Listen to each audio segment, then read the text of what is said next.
جس وقت انسان پریشان ہوتا ہے اور وہ یہ سمجھتا ہے کہ اس کے راستے سارے بند ہو چکے ہیں، اتنی محنت کر رہا ہے، کچھ حاصل نہیں ہو سکتا، تو اللہ نے کچھ دیر رکھی ہوئی ہے، ہو سکتا ہے اللہ نے آپ کے لیے کچھ بہتر سوچا ہو۔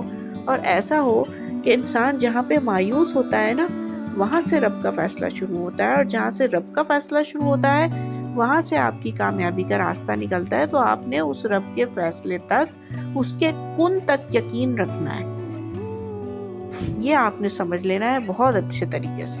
اسی طرح بہت سارے لوگ یہ کہتے ہیں کہ ہم نے کسی کا دل دکھایا تو ہمیں معافی مل جائے گی، ہم نے معافی مانگ لی ہے تو بس ٹھیک ہے، اب ہماری جو ہے نا وہ بخشش کا راستہ آسان ہو گیا، ہم نے معافی مانگ لی، بات ختم ہو گئی۔ آپ معافی مانگ سکتے ہیں، جو کام اللہ نے آپ کام کیا کہ کوئی غلطی کی ہے اس کی معافی ہے، لیکن جب آپ حقوق العباد کی بات کرتے ہیں تو اس کی تلافی ہے، اس کی معافی نہیں ہے۔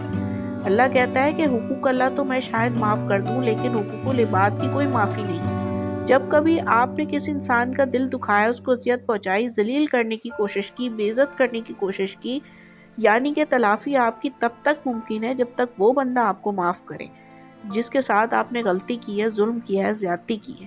اس کی تلافی دنیا میں ہی کروا کے جائیں، کیونکہ آخرت میں تلافی نہیں ہے۔ جب تک وہ بندہ آپ کو معاف نہیں کرے گا، آپ کی موت بھی مشکل ہو جائے گی۔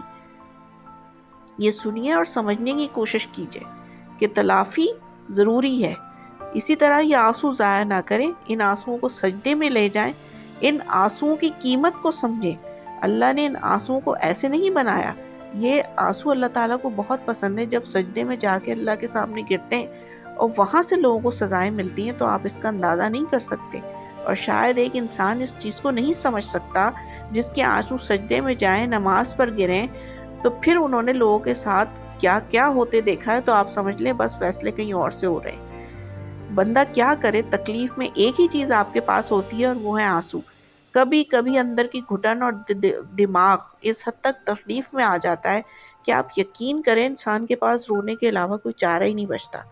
یا تو پھر انسان جو ہے وہ زبان سے اس کا اظہار کرتا ہے، یا پھر آنکھوں سے اظہار کرتا ہے جب آپ رو رہے ہوتے ہیں۔ اس لیے کچھ ٹائم کے بعد، کچھ سیکنڈ کے بعد، رونے کے بعد آپ کو جو ہے نا وہ سکون محسوس ہوتا ہے۔ یہ سوچئے کہ جب آپ تکلیف میں ہوتے ہیں تو واقعی آپ کو رونے کے بعد بہت سکون ملتا ہے، حقیقت ہے۔